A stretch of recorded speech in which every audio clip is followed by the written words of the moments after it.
Hello, नमस्कार। मैं ज्योति तोमर आपके अपने YouTube channel self study academy पर आपका हार्दिक अभिनंदन करती हूँ।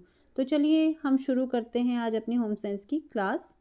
होम साइंस में हमारा टॉपिक जो चल रहा था वो था रंग। आज हम रंग में थोड़ा और आगे पढ़ते हैं इसे। रंग में हम पढ़ेंगे आज रंग योजना।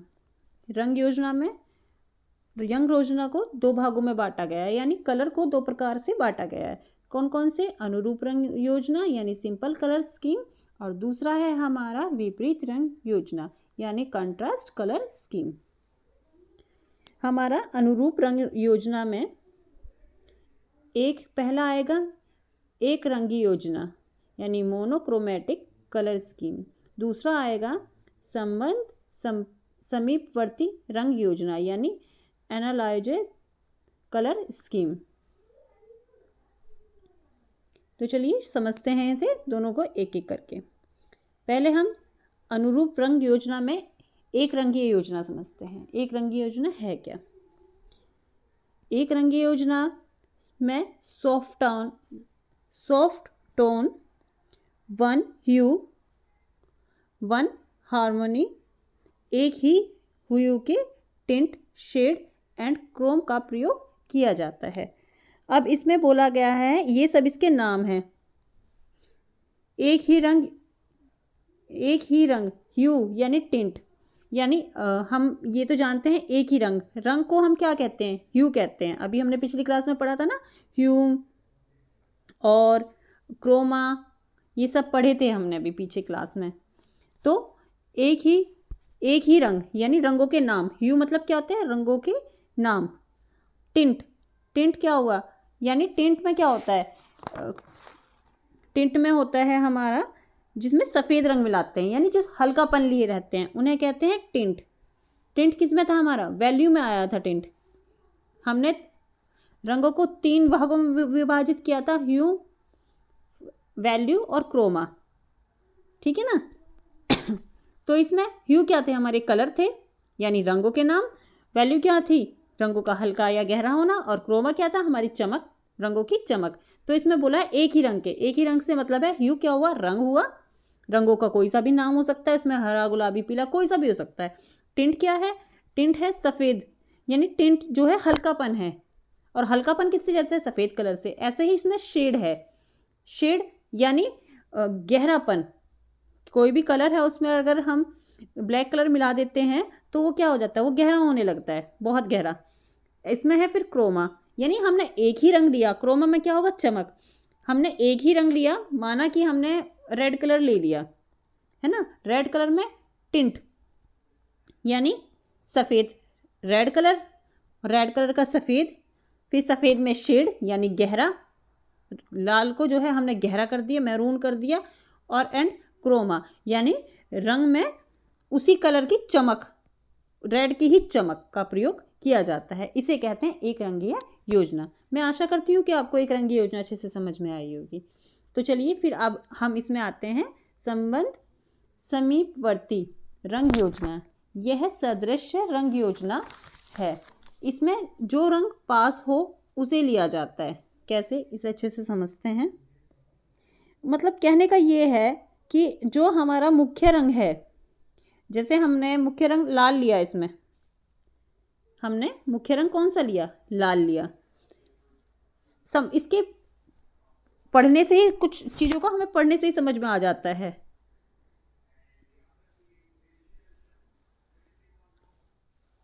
समीपवर्ती योजना या संबंधवर्ती योजना। समीप यानी नज़दीक। हमने लाल रंग लिया, इसके समीप कौन सा कलर है? मुख्य रंग हमारा लाल है, लाल के समीप कौन सा रंग आया है? कौन सा? बैंगनी और नारंगी। तो इसके नाम से ही पता चल रहा है ना, समीपवर्ती रंग योजना। समीपवर्ती रंग योजना यानी इसके जो हमारा मुख्य कलर लाल था, लाल के कौन से नज़दीक कलर कौन से हैं? अगल बगल वाले कलर कौन से हैं? बैंगनी और नारंगी। तो हम इसमें बैंगनी और नारंगी लेंगे। लाल के समीप कौन सा है? लाल नारंगी। और दूसरी साइड कौन सा है? लाल बैंगनी। ठीक है, यानी हम इसमें क्या करते हैं? इसमें उसी के समान सादृश्य रंग योजना लिखा है। इसमें हमने सादृश्य रंग योजना, यानी उसी के समान दिखने वाला नारंगी और लाल बैंगनी जो इसके अगल बगल हैं, उन रंगों को लिया जाता है इसमें। फिर आता है विपरीत रंग योजना। विपरीत रंग योजना हमारा यहां से है।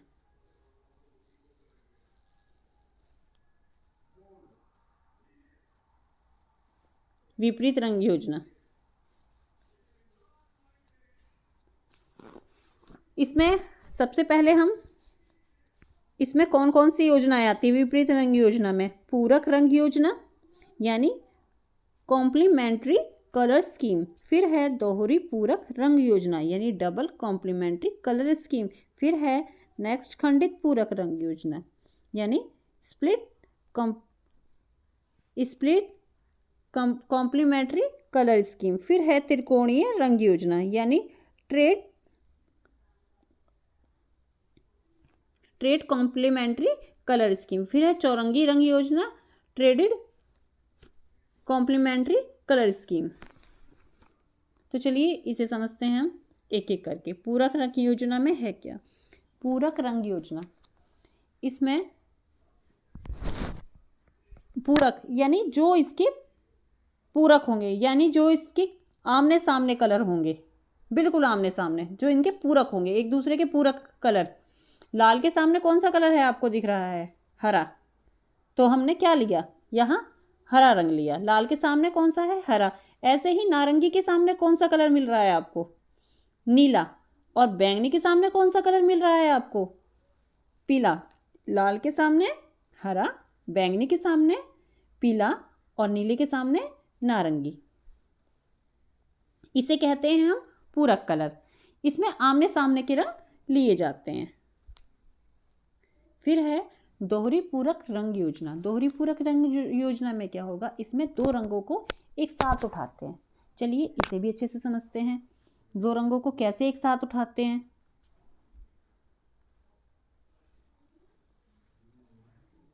अब हमने इसमें लिया लाल रंग, तो लाल का साथ वाला रंग कौन सा है इसमें? लाल नारंगी। और एक तरफ हमने लिया हरा, हरा का हमने मुख्य रंग क्या लिया? लाल रंग लिया। तो लाल के साथ वाला रंग कौन सा है? लाल नारंगी। लाल बैंगनी भी हो सकता है इसमें। ऐसे ही हरा लिया हमने, हरे के बगल वाला रंग कौन सा है? हरा नीला। और हरा पीला भी ले सकते हैं हम इसमें। यानी दो रंगों को हम एक साथ उठाते हैं। अगर लाल लेंगे तो लाल के साथ लाल नारंगी लिया हमने और दूसरा कलर हमारा हरा लिया, यानी लाल मुख्य कलर है, हरा मुख्य कलर है। तो लाल मुख्य कलर के साथ क्या लेंगे? उसके बगल वाला। ऐसे ही हरे मुख्य वाले कलर के साथ क्या लेंगे? उसके बगल वाला। फिर है खंडित पूरक रंग योजना। और मैं आपको बताना चाहती हूँ कि इसमें जो भी हम पढ़ रहे हैं एक एक चीज़, उसके अगर हम डीपली थोड़ा सा सोचेंगे इसे, तो उसी के नाम से हम सारे चीज़ों को अच्छे से समझ पाएंगे। उसी के अंदर ही उसका आंसर छुपा हुआ है, खंडित पूरक योजना। यानी यहाँ क्या होता है? यहाँ एक मुख्य रंग को आधार लेते हैं, फिर उसके सामने वाले रंग को छोड़ देते हैं। यानी स्प्लिट यानी छोड़ना होता है ना। खंडित को स्प्लिट तो कहेंगे, खंडित यानी छोड़ना। फिर हम उसके सामने वाले रंग को छोड़कर, मतलब कि उसके जो उसका पूरक रंग को छोड़कर उसके अगल बगल वाले रंगों को लेते हैं इसमें भी। कैसे? चलिए इसे भी समझते हैं। इसमें लाल है,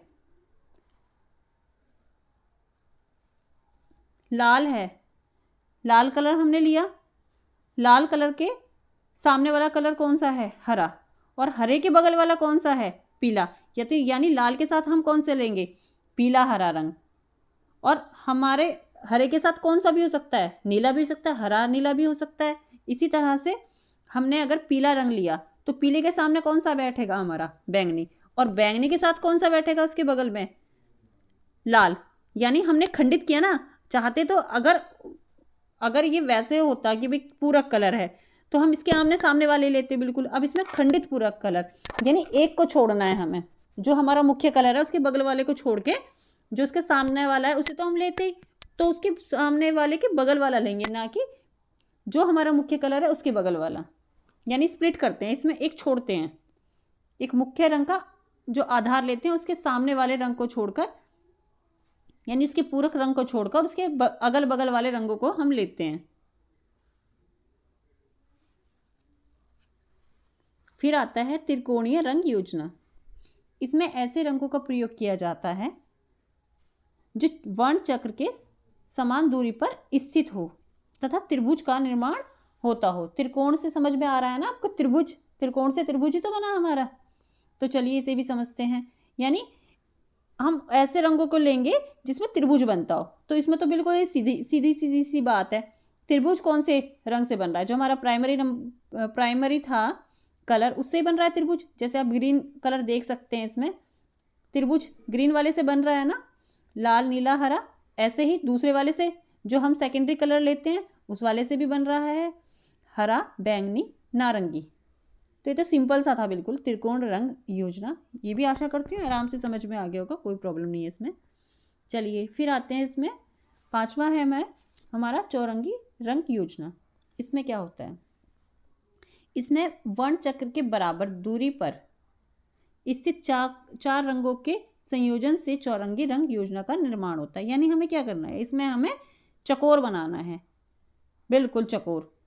इसमें किसी एक रंग का प्रमुख मानकर उसके आसपास के रंगों का प्रयोग कर निर्माण करते हैं। कैसे, चलिए इसे भी समझते हैं।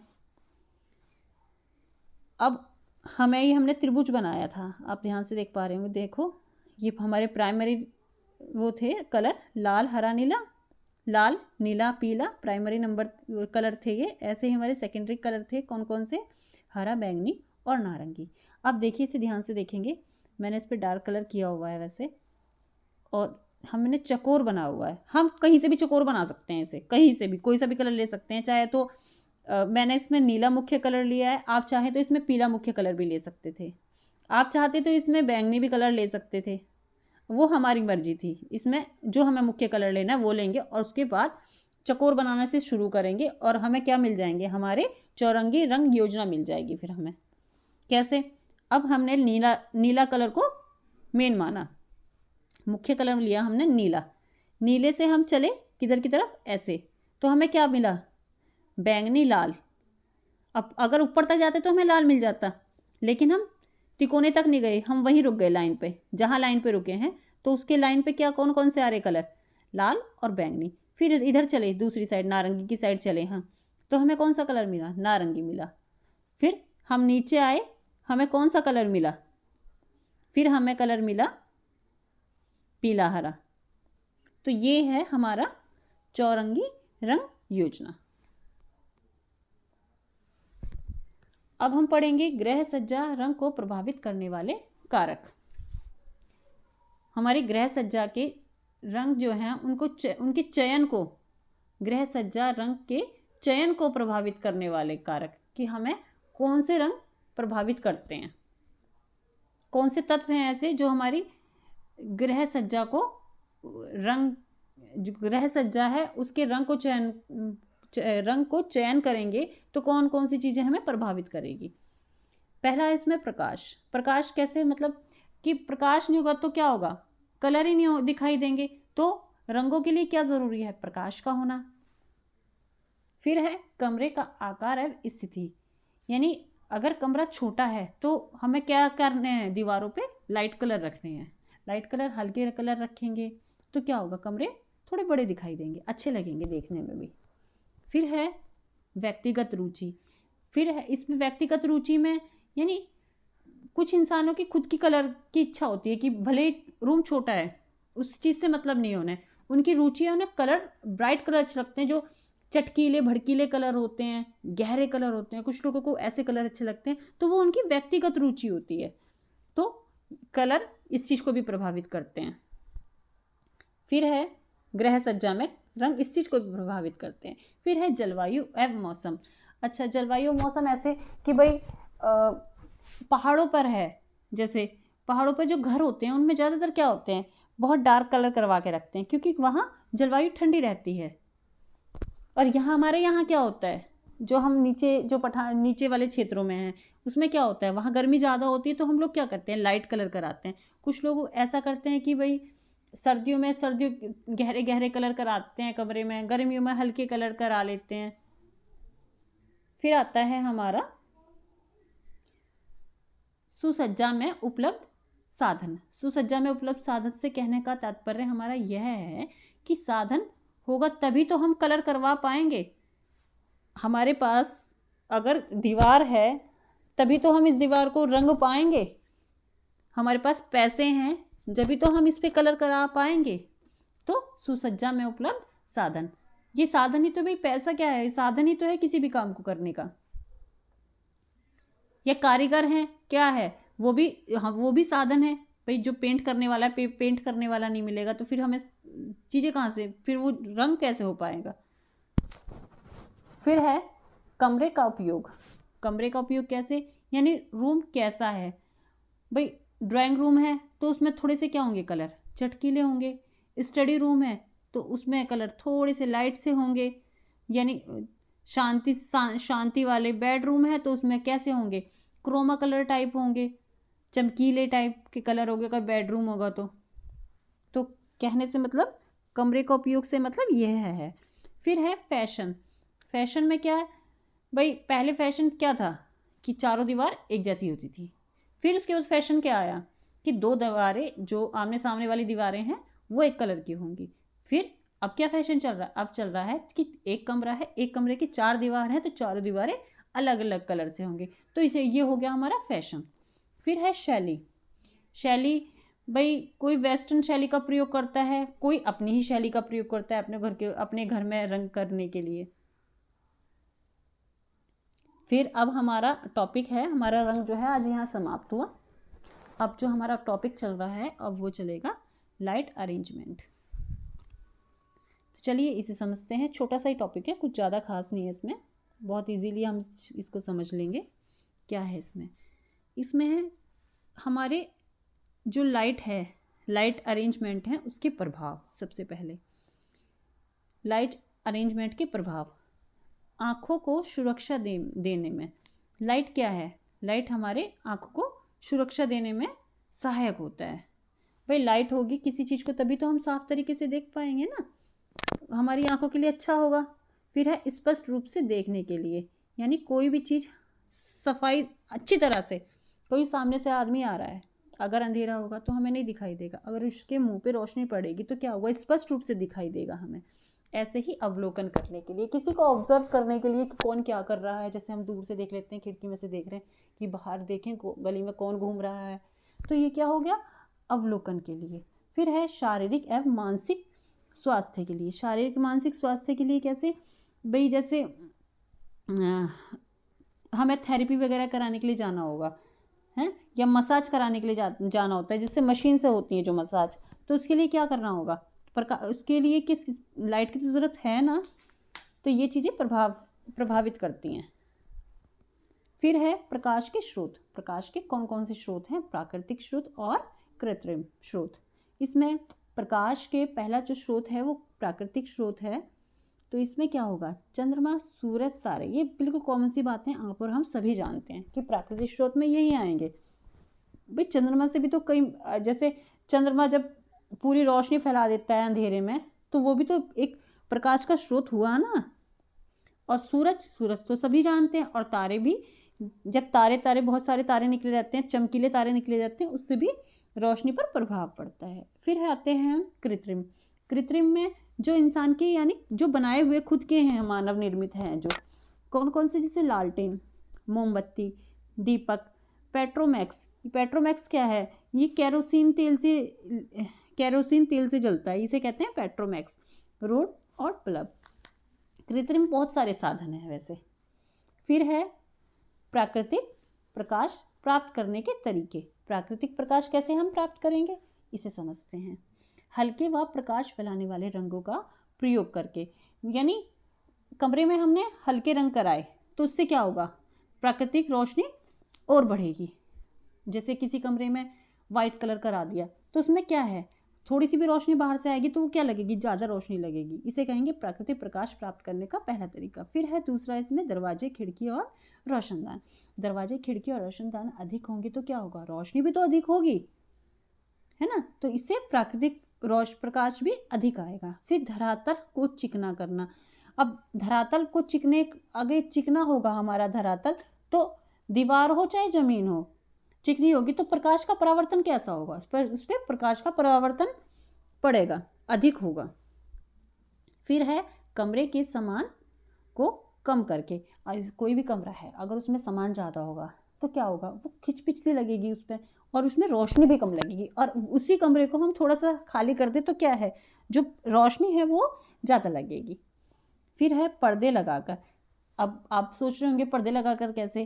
भाई पर्दे जैसे चिकने होंगे, चिकना फैब्रिक होगा पर्दों का, अच्छा होगा, हल्के कलर का होगा उसके। मैं ये नहीं कह रही कि बिल्कुल नेट हो जाए, कि ऐसा नहीं। कुछ पर्दे ऐसे होते हैं जो हल्के पर्दे होते हैं, उससे क्या होता है, बाहर की रोशनी अंदर आ जाती है। फिर है प्रकाश परावर्तन का प्रतिशत।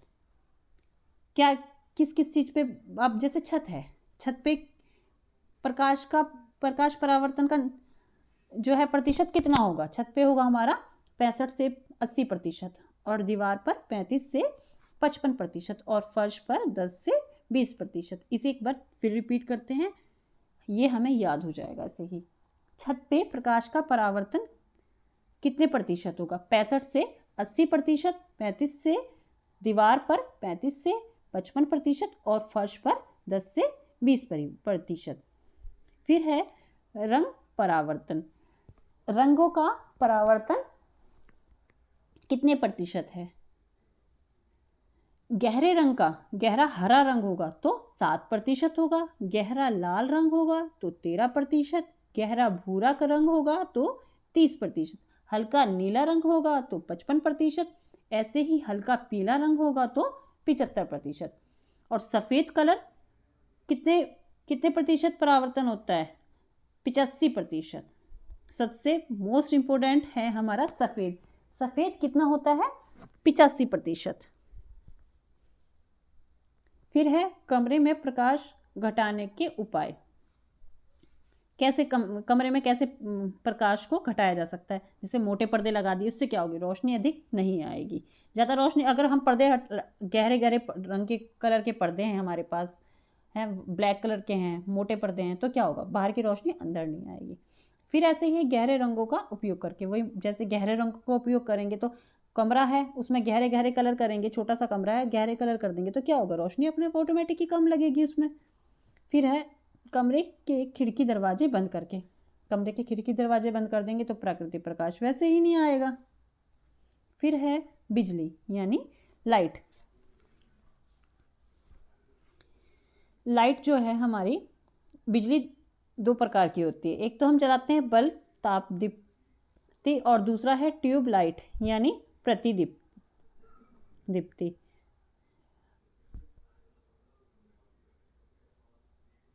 इसमें है बल्ब ताप दीप्ति, यानी इसमें किस धातु का प्रयोग किया जाता है? इसमें टंगस्टन धातु का प्रयोग किया जाता है। इसमें क्या होता है? एक महीन फिलामेंट होता है, बहुत पतला सा। आपने देखा भी होगा, पहले वो बल्ब लगते थे जब हम छोटे छोटे से थे, तो हमने क्या देखा? पहले वही बल्ब चलते थे, बिल्कुल वो जिसमें आर पार सा दिखाई देता है, वो बल्ब चलते थे।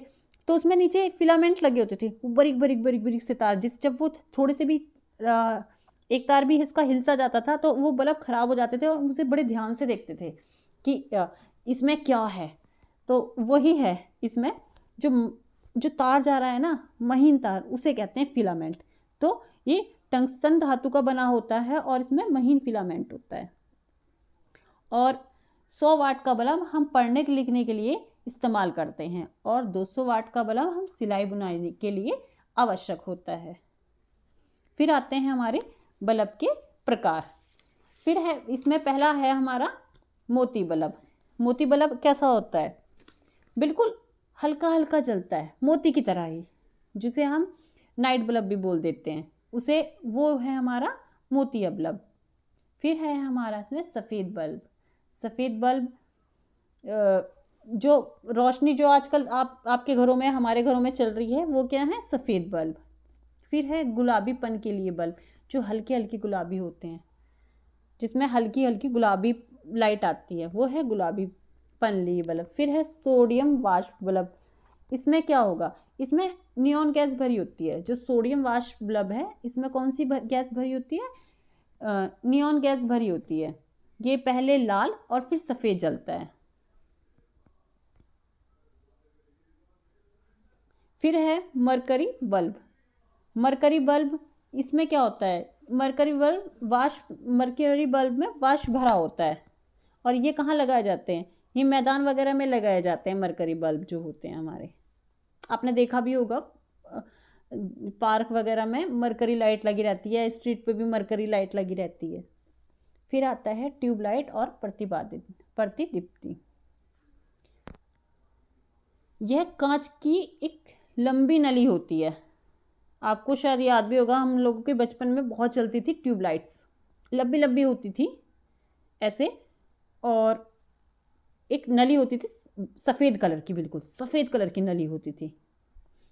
तो वो है हमारी ट्यूबलाइट। ये कांच की लंबी नली होती है, मरकरी वाष्प एवं ऑर्गन गैस भरी होती है इसमें।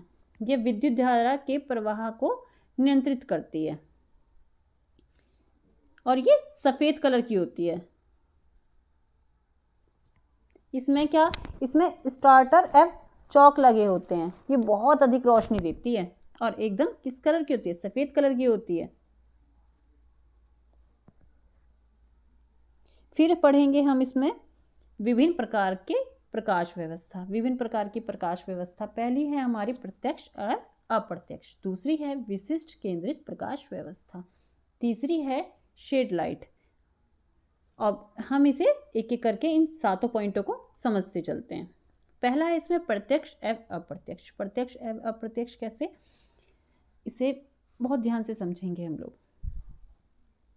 प्रत्यक्ष वो है, प्रत्यक्ष लाइट या प्रत्यक्ष प्रकाश वो है जो एकदम सामने से पड़ता हो, जिससे जैसे कोई लाइट लगी हुई है उससे एकदम कोई इंसान एकदम दिखाई दे, वो क्या हुई, प्रत्यक्ष लाइट हुई, प्रत्यक्ष प्रकाश हुआ। ऐसे ही अप्रत्यक्ष में क्या होगा, अप्रत्यक्ष में जब प्रकाश अधिक भाग ऊपर जाकर और पूर्ण नीचे लौटेगा तो उसे कहेंगे अप्रत्यक्ष लाइट। जैसे खुले व अधिक स्थान होने का बोध होता है। अब जैसे हम ये छत के अंधकार को मिटाता है, सज्जा उत्पन्न अत्यंत ही आकर्षक लगती है इसकी। अब जैसे हम अंदर जो लाइट लगी रहती हैं, इससे समझते हैं हम, क्या आजकल क्या वो सीलिंग, फॉल सीलिंग चल रही है ना, तो वो क्या छतों में लगी रहती है ना, अंदर वो दिखाई भी नहीं देती हमें लाइट, जो छत में अंदर लाइट चल रही है आजकल, फॉल सीलिंग जो छतों में अंदर लाइट चल रही है वो पीओपी होके, तो हमें वो दिखाई तो नहीं देती, लेकिन वो जब जलती है तो उसका प्रकाश क्या होता है, कमरे में चारों तरफ फैलता है, खुलापन देता है, वो अधिक रोशनी लगती है, सफ़ेद रंग की होती हैं, कलरफुल भी होती हैं। तो उससे क्या होता है, पूरे घर में या पूरे रूम में बहुत तेज़ी से प्रकाश फैलता है, लेकिन ये डायरेक्ट नहीं होती, ये दिखाई भी नहीं देती, अंदर को छुपी होती हैं, ये उसे कह रहे हैं अप्रत्यक्ष। ये आजकल फैशन में बहुत है अप्रत्यक्ष लाइट। फिर आएगा हमारा विशिष्ट केंद्रित प्रकाश व्यवस्था। ये स्पॉटलाइट होती हैं। ये स्पॉटलाइट ये जो है हमारे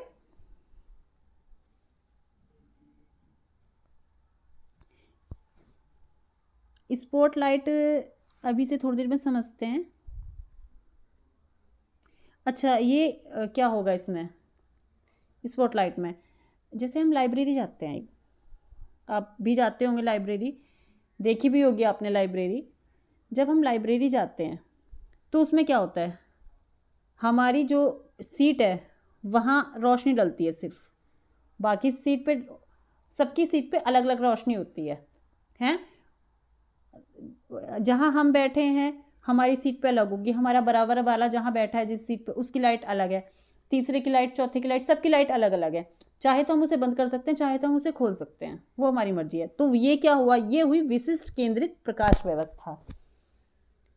इसमें ये नहीं है कि मैंने जो लाइट जलाई हो तो उसके पास, उस लाइट से सबके पास रोशनी पहुंचेगी, सबकी बुक्स पे रोशनी पहुंचेगी, नहीं, जो मैंने लाइट जलाई है वो सिर्फ मेरी बुक्स पे ही पड़ेगी।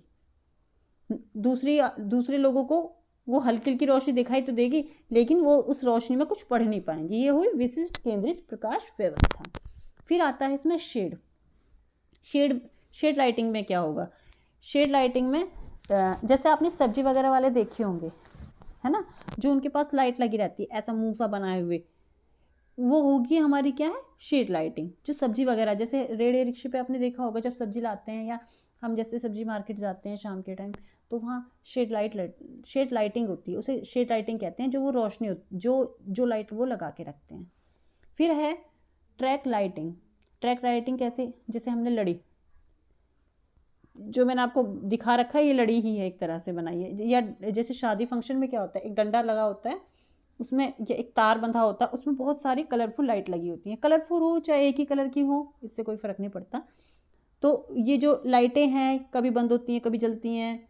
या लड़ी, हम सीधे सीधे हम इसको लड़ी मान सकते हैं। ये पूजा में, जब पूजा वगैरह हम कराते हैं, पूजा स्थल पे देखने को मिलती हैं, मेलों में होती हैं, शादी फंक्शन जब होते हैं इसमें होती है, या किसी चीज़ का हम उत्सव मना रहे हैं उसमें होती हैं। तो इसे क्या कहेंगे, ट्रैक लाइटिंग। फिर आता है हमारा विकंठित यानी फैलने वाले प्रकाश, डिफ्यूज्ड लाइट। फैलने वाले प्रकाश, कांच से, शीशे से, कांच को आप इधर उधर मारोगे तो ऐसे ऐसे हिलाते हैं, जब बचपन में भी हिलाते थे कांच को ऐसे, तो उसकी दूसरे इंसान पे लाइट पड़ती है। कोई आसपास किसी चीज़ पे भी लाइट लग के जो है उसकी रोशनी जो है किसी पे भी चली जाती है। शीशे को जैसे हम मिरर लेते थे हाथ पे, तो ऐसे ऐसे अगर हिलाते थे हाथों से, तो इसकी रोशनी क्या होती थी, लाइट में इधर उधर जाती थी, दूसरे के चौंध भी पड़ती थी। तो ये हुई हमारी विकंठित यानी फैलने वाला प्रकाश। फिर है कंपोजिट प्रकाश। कंपोजिट प्रकाश कैसे, ये लाइक स्पॉट लाइट होती हैं ये। इसमें क्या होता है, ये आप इसे ऐसे मान सकते हैं जैसे हेडलाइट। हेडलाइट तो सबको पता है, जैसे गाड़ी में भी होती है, बाइक्स में भी होती हैं। तो हेडलाइट, कंपोजिट प्रकाश कौन सा है, हेडलाइट, यानी जिस चीज, सिर्फ उसी चीज़ पे फोकस है, सामने वाली चीज़ पे भी फोकस होता है, जिस साइड वो लेके जा रहे हैं हम, ना कि पीछे या इधर उधर नहीं। हेडलाइट, इसे हेडलाइट कह सकते हैं, और ये लाइट कलर की होती है। फिर है अदृश्य प्रकाश। अदृश्य प्रकाश,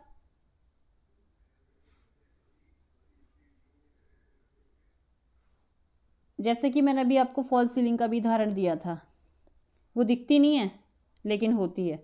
उसकी रोशनी हमें दिखाई देती है, कहाँ से निकल रही है, कैसे निकल रही है, उसका नहीं हमें पता चलता, लेकिन हमें वो दिखती है। जो यानी हम ये कह सकते हैं जहाँ प्रकाश का स्रोत छिपा दिया जाए, उसे हम कहेंगे अदृश्य प्रकाश। तो चलिए, आज की क्लास हमारी यही समाप्त होती है, और ये जो हमारा प्रकाश का चैप्टर था ये भी आज यही समाप्त होता है। इसके बाद जो हमारा आगे की क्लास होगी वो पुष्प व्यवस्था होगी। तो चलिए, हम आज अपनी क्लास को यहीं समाप्त करते हैं। तब तक के लिए नमस्कार, मिलते हैं फिर नेक्स्ट क्लास में।